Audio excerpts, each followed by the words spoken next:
Samantala sa Japan, naging mas istrikto si Taiga sa kanyang mga miyembro dahil malakas ang susunod nilang makakalaban, at iyon ay ang Taijin High School. Habang nagpa-practice ay biglang lumapit si Ayane kay Taiga upang sabihin na 40 minuto na ang nakakalipas mula nang tumakbo ang mga first year pero hindi pa umano nakakabalik ang mga iyon. Dahil doon ay kaagad na pumunta si Taiga sa field kung saan naroon ang mga iyon upang sabihin sa mga first year na saka lang ang mga ito mag-e-ensayo doon pagkatapos tumakbo. Subalit nangatwiran si Shibuya at sinabing nakakatamad umanong mag-ensayo, sabay nagyabang pa ito na gagawa umano ito ng home run kapag siya na ang magbabat at ipapakita niya na kaya niyang manalo sa susunod. Dahil sa katigasan ng ulo at kay abangan ni Shibuya ay pinabayaan na ito ni Taiga pati na rin ang iba pang mga player na tumakas sa pag-e-ensayo. Bago umalis ay sinabi niya sa mga ito na malaya na ang buong team na mag-ensayo ng bateng hanggat gusto ng mga ito dahil may 2 araw pa naman bago ang mismong araw ng laban. Kinabukasan ay nanatiling walang pakialam sa team si Taiga kaya sinubukan itong kausapin ni Ayane, subalit nagmamatigas na ikinatwiran ni Taiga na sinabi naman umano ni Shibuya na ipapanalo niyo ng mag-isa ang laban kaya hayaan umano nila na gawin yun ni Shibuya. Agad na ipinaalam ni Ayane kay Mr. Yamada ang tungkol doon, at sinabing may pagkakahawig ang ugali ni Shibuya kay Goro kaya iyon kinaiinisan ni Taiga.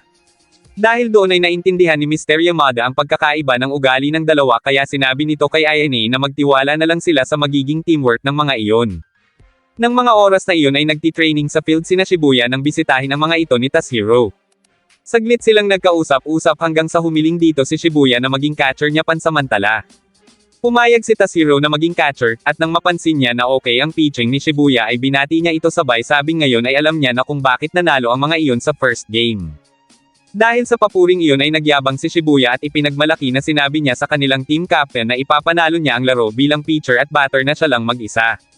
Nainis si Tashiro kay Shibuya kaya pinagsabihan niya ito na kapag natalo ang mga iyon ng isang beses sa summer tournament ay wala ng pag-asa kaya huwag nitong mamaliitin ang baseball dahil walang nanalo mag-isa sa larong iyon. Nang dahil sa mga sinabi ni Tashiro ay naliwanagan ang mga ito na mahalagang pag-aralan ang basic techniques ng baseball, kaya bumalik na sila sa kanilang training field para sabay-sabay na makapagsanay habang si Taiga naman ay nagpa-practice sa batting cages. Nang sumunod na araw, naging maayos ang takbo ng laro ng team ni Taiga dahil sa pagkakaroon ng mga ito ng tiwala at pagkakaisa hanggang sa nagawa nilang maipanalo ang laro laban sa Taijin.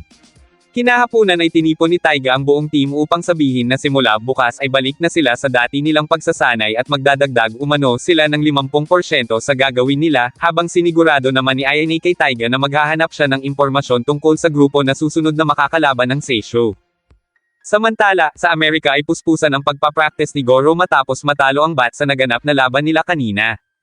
Gabi na nang itigil ni Goro ang pagpapractice at habang umiinom ito ay nadaanan si Goro ni Roy at Kellogg.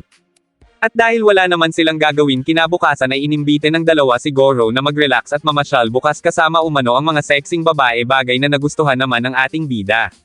Kasunod ng pangyayaring iyon, sa Japan ay naisip ng mga kaibigan ni Shimizu na yayain ito para sa isang combined practice match kasama umano ang ibang university at agad namang pumayag ang dalaga. Ngunit kinabukasan ay nagulat at nagtaka si Shimizu kung bakit ganoon ang itsura ng suot ng mga kaibigan niya. Lingid sa kaalaman niya na plano pala ng mga iyon na ihanap siya ng magiging boyfriend, sapagkat sigurado umano si Maki na nakahanap na si Goro ng sexing babae sa Amerika. Natawa na lang si Shimizu sabay sabi na imposible iyong mangyari pero ang hindi niya alam ng mga oras ding yun ay 2 dalaga ang kayakap ni Goro habang nasa biyahe. Subalit nainis si Kellogg nang bumaba si Goro sa tapat ng stadium dahil mas pinili nito na manood ng game ng Titans at Hornets imbis na magsaya at sumama sa kanila. Habang nanunood ay nanlaki ang mga mata ni Goro nang bigla nitong makita si Gibson mula sa isa sa mga player ng Titans. Samantala, isinama ni Maki si Shimizu sa pakikipag-date pero mapapansin na hindi naman interesado si Shimizu kaya nainis si Maki at pinagsabihan ang kaibigan. Gayunpaman, sinabi ng dalaga na mas gusto pa niya na nasa batting cages kesa naroon kaya sinabi ni Hayashi na pumunta sila doon dahil may batting center umano sa taas. Pagkatapos mag-workout ay nalaman ni Shimizu na mula pagkabata hanggang college ay naglalaro na si Hayashi ng baseball. Subalit hindi tulad ni Goro, wala itong mataas na pangarap gaya ng kay Goro na mapunta sa Major League. Hindi nagtagal ay nagpaalam na si Shimizu kay Hayashi. Sa Amerika, habang patuloy na nanunood si Goro ng laro ay naroon din si Joe Gibson Jr. na tila may galit sa isang player ng Titans. Pagka-uwi ni Shimizu ay nakaramdam ito ng pagod kaya nanood muna ito sa telebisyon, at doon niya nakita si Goro mula sa mga manunood ngunit nagulat ito at nagalit nang makita ang noo ni Goro na mayroong kiss mark kaya naibato nito sa TV ang hawak na unan. Nang sumunod na araw ay ginado si Goro sa pagpapalakas ng kanyang katawan para sa inaasam-asam nitong marating, ang Major League. Kasabay ng pangyayaring iyon ay dumalaw naman si Alice sa kanyang lolo na nasa ospital. Doon ay sinabi ni Tom na ngayong malaki na si Alice ay naniniwala siyang ito ang maghahatid sa bat sa tagumpay kaya maari na siyang magpahinga ng walang inaalala. Ngunit sinabi ni Alice na hindi pa pwede sapagkat hindi pa napagdedesisyonan ang Division Championships, kaya kailangan umanong magpalakas ni Tom dahil silang dalawa ang dapat na magtulungan doon. Nang sumunod na araw ay naganap ang game ng Bats laban sa Rockets subalit natalo ang Bats nang hindi man lang nakaapak sa field bagay na ikinainis ni Alice dahil pang-apat na talo na nila yon.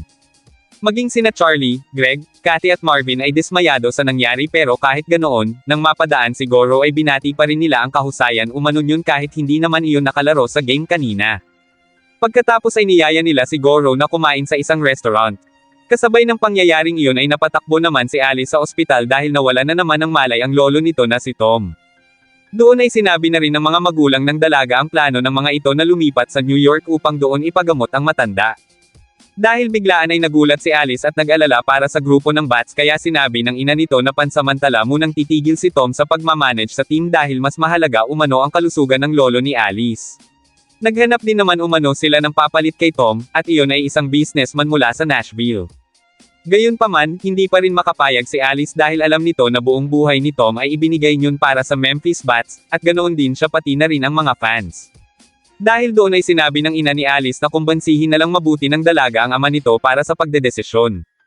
Pagkatapos niyon ay naglakad muna si Alice sa labas nang bigla niyang makita si Goro.